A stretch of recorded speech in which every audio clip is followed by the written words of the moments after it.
Welcome back to the channel. Today we're looking at part 2 of our Intrepid Enlarger experience.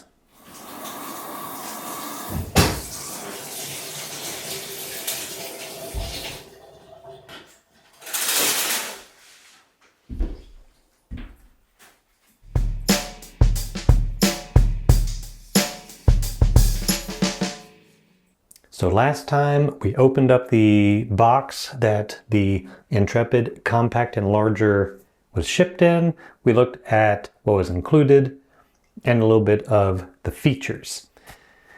And I have some criticisms. We're going to look at some of these things in practice a little bit closer, as well as just some things to think about and to look at. We are in my temporary darkroom, which is just a bathroom in my house. So sorry if there's some echo. This is not the best recording location, but we're going to be in here a few times, so we're going to have to deal with that in some fashion. So let's look at it. First off, I would say the build quality on this, there are no problems.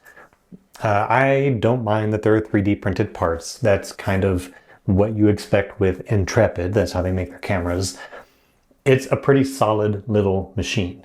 Everything works well together. It fits well. I did mention that I had an issue with the lens when I had it all the way on. The aperture scale was facing the wrong direction. That was easily solved with one of these shim washers that I got off McMaster Car. And I don't know, I either got 0.2 or 0.5 millimeter. I think it's 0.2 millimeter. One of them is all it took. Just put that in there, and then when I screw that on, the aperture scale is now in the right spot. Would it be nice if they had a lens board like the Durst Netopla, which I think is a great candidate for an enlarger like this? Sure. We can make it work without. Simply because it'd be faster to change between formats. So it is what it is. The chassis of my enlarger is the Durst M301. It works fine. I'm not going to get an 11x14 out of this, at least with the 100 millimeter lens. I think it might be too close to the column, but I did get an 8x10 and it was just fine. The test that I wanted to run. So I wanted to check black and white, the contrast range, and then I wanted to check color. So when I opened this up, I don't think I mentioned it last time, I was disappointed to see that the timer only went in half-second increments.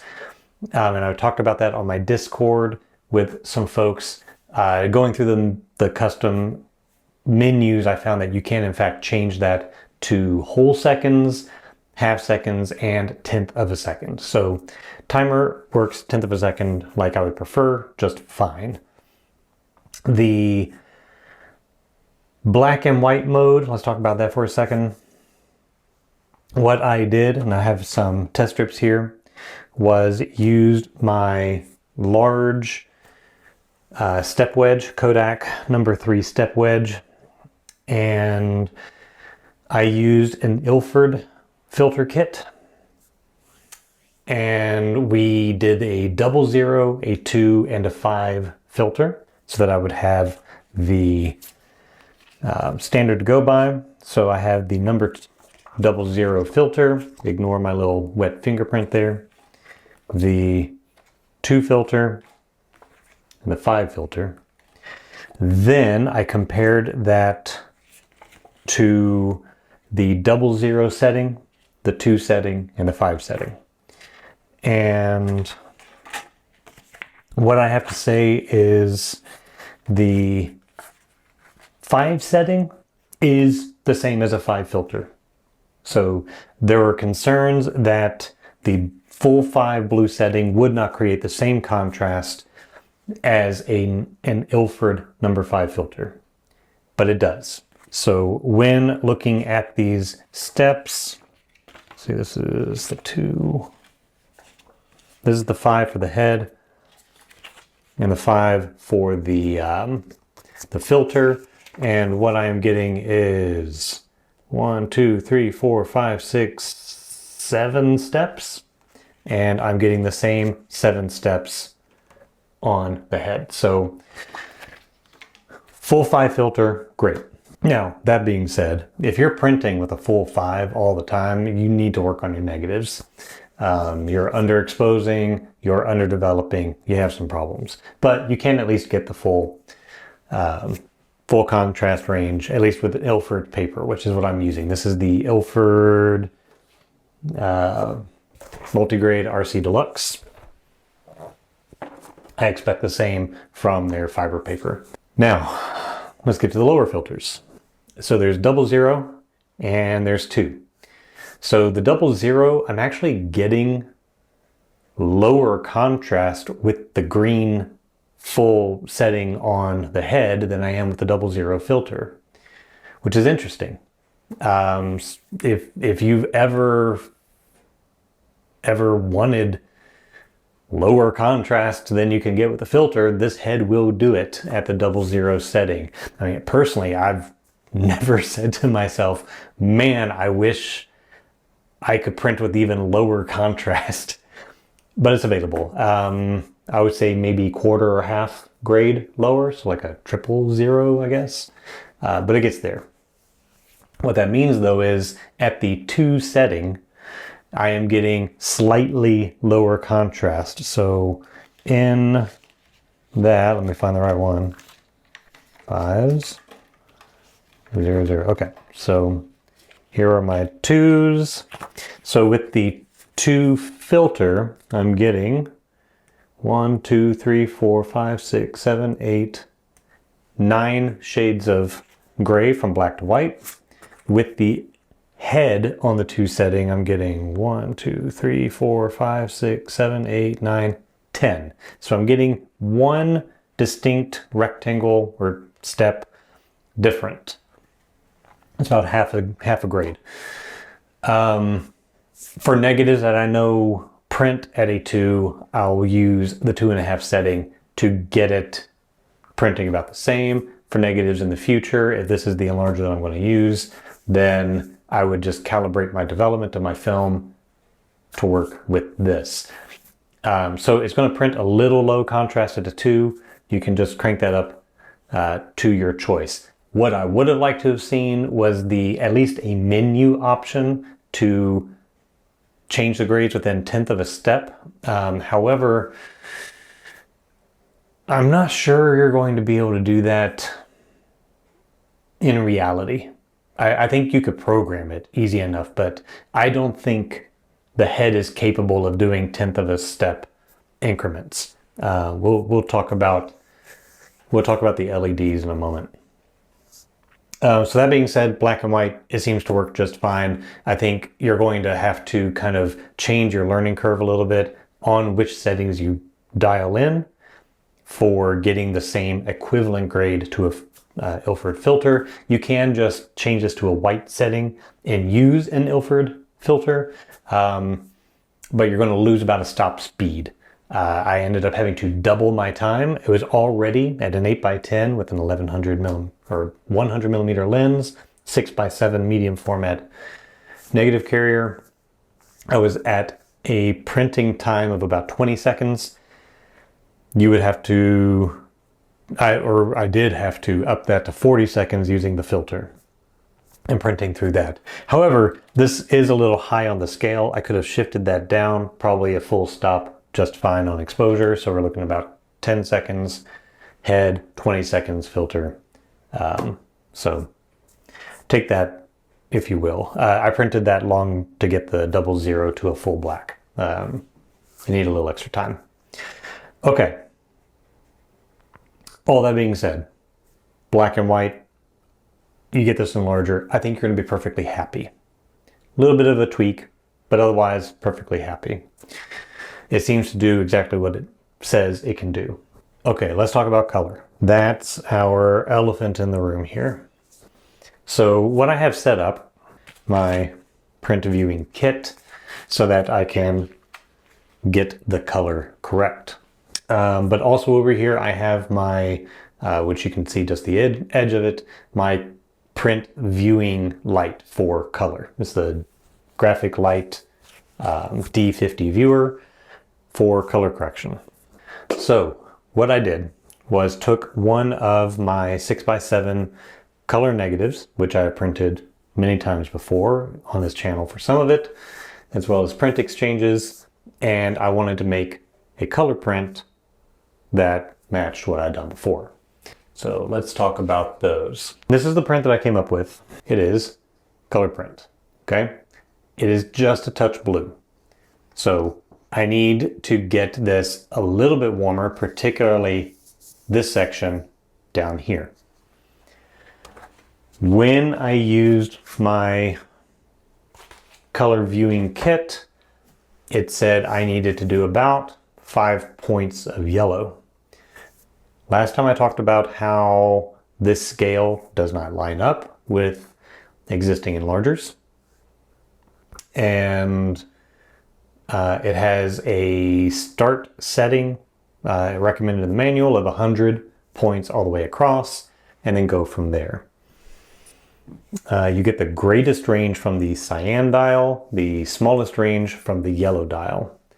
The cyan and magenta you can change in 1 point increment, and in the yellow it changes in 2 point increments. As you turn the dial, it has a little click feel, so 1 click is 2 points for the yellow. The print that I made after this, never mind, oops, did I kick things? This is what I made, okay? And this is, by the way, this is my remaining Kodak stock. This is not the current Fuji Crystal Archive, but you're gonna get the same experience. Okay, so that's what I made. Then the replacement print is this one. I don't know if you can tell, this one's quite a bit warmer. Okay, we got a lot more yellow. You can see it here in the plant life, and then down here in the concrete. It is too yellow. It is, according to my print viewing kit, about 10 points from the previous print. Not 5, but 10.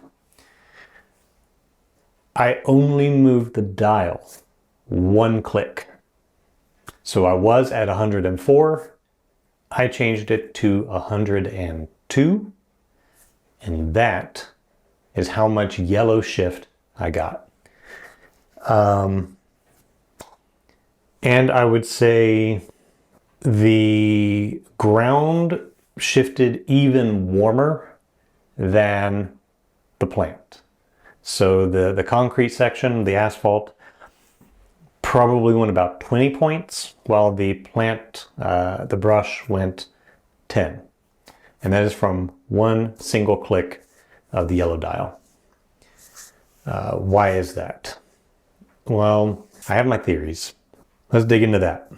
So this head is using a single type LED across the board. So you can remove these 4 screws and take the LED panel off. It's just the actual LEDs in there soldered onto an aluminum plate.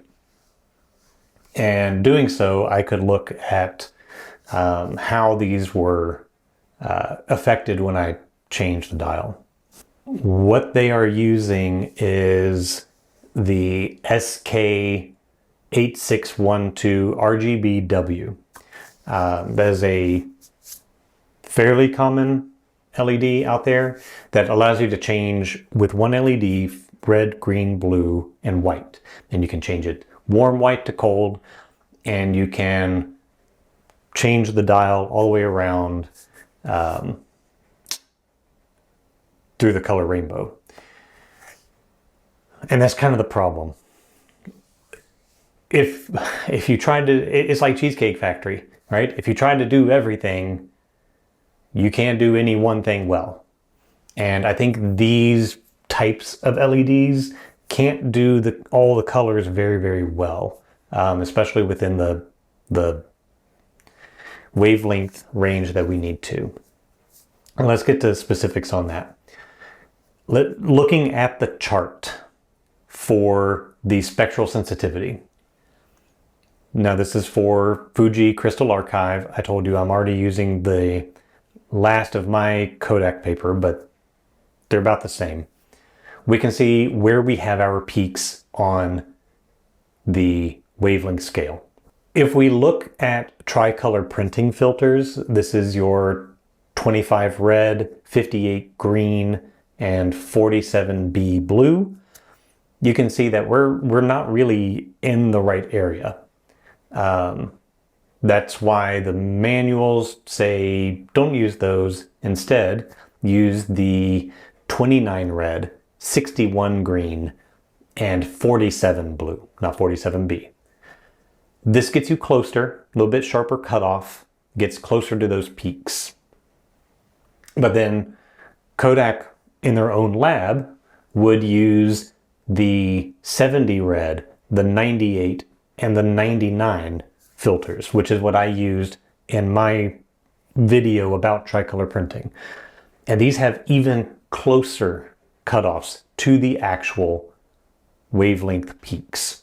And that's important because you can see these wavelength graphs, they overlap, right? The red and the green, a little bit, they overlap. The green and the blue, they overlap. What that means is if you're sloppy on that cutoff, like that first set, 25, 58, 47B, then when you're changing, say, the red, you're going to be changing a little bit of the green too. Not just the red, a little bit of green. And then when you're changing the blue, you're also changing a little bit of the green. So having very, very sharp cutoffs, very close to the peak of this paper for each color, you're going to get very, very clean colors. When you change the red, you're only changing red and cyan. You're not changing the green and magenta. You're not having this bleed over. There are LEDs out there that have very sharp cutoff. Now, they're not your standard RGB or red, blue, and green separate, but you can get out there and get them. Like there are LEDs that have green, for example, that are mostly around 525 nanometers. But you can get 550, which is much, much closer to that green cutoff. Same for the blue, same for the red. If we look at the chart, the wavelength chart of these LEDs, what we can see is they are peaking more like the not lesser quality, but the lower numbered filters, which are not the best choice and allow a lot of bleed over. In fact, they allow a lot of bleed over. And that's what I'm seeing with this print. When I am changing the yellow, I'm also changing a lot of the red and a lot of the green. Mostly with the green. So that yellow, yeah, it's changing the blue and yellow, but it's changing that green and magenta a lot. So I don't think these are the best choice LED. I really do think separate RGB. Throw in a white if you need to for other things, but they need to be individual.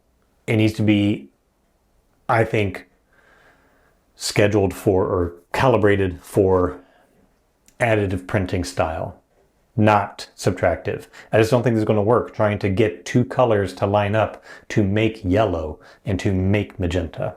It's just not going to work that way because you're not going to get those steps from warm white up to full magenta in a smooth gradation. You're not going to get a linear kind of change. You're going to get kind of an S slope. And I can see that with like this light right here, right? If I open up the app for it, yeah, this is it, right? Okay, right now I'm on magenta and I'm at the intensity 100%. So we're very, very magenta. This is the color that a full magenta enlarger should be. Then I'd change it more towards white. I can see it. With my own eyes, I can see it move in chunks. I'm not going to get 200 steps from this down to warm white. Ugh. Warm white in 200 steps where I can dial and get that print perfect, right? It's going to be something else. This isn't it. This isn't it. This isn't the way to get it to work and to get it to work well. I'm rambling, I realize. Look at these charts and I think you'll see that this just isn't going to be a decent color enlarger if you're doing professional work. I don't even think it's a good enlarger for beginners because the learning curve is just not there. Skip it for color. Black and white, you're fine. Color, you're going to be frustrated. You're going to be frustrated if you're a beginner because you're not going to know why this isn't working very well. And your colors are really kind of messing up when you change one color versus the other because of that weird chart crossover. But if you're working in black and white, I think you'll be very happy. It'll do its job. It'll be just fine. So take my advice as you will. Since I'm going to be doing more color stuff for this channel as we go on, simply because I enjoy color, as well as black and white, I will probably most likely be looking for a different solution than this. So I'm going to hold on to it for a little bit, and then I will probably put it on the secondhand market and let it go. So that's my thoughts. That's my experience. We don't know if yours will be different, and I'm not sure that these problems will be fixable in a software update. I just don't think these LEDs are up to the task. I'll put it that way. Okay, so that's part 2. That is my experience with this machine. I know Intrepid watched the first one. They did make a couple of comments, or at least one comment on that video. If you're watching this one, it's not too late. We could change this, to other RGBs and make it work much, much better. Especially if you want to be a leader in modern technology for this field. I think there's definitely some room for improvement. You just have to be willing to listen to the feedback that we're giving you, because I want you to be successful. I want this to work. I want this to work really, really well. I just don't think this is it yet. So maybe version 2, we can change that up. And I'm available for consultation. You want to talk to me? I'm more than happy to give you more detailed feedback. Okay, that's it for this video. I appreciate your support. I appreciate you watching. You can head over to my store if you'd like to get shirts such as this, the Wall and Sack Let the User Judge shirt. You can get the composition squares we make out of walnut, and we've got some new stuff coming soon. So if you're not in the need for merchandise, I've got some stuff darkroom related coming soon. So hopefully we'll get that up and running before too long. Other than that, thanks for watching. Thanks for listening to my ramble. We'll see you next time.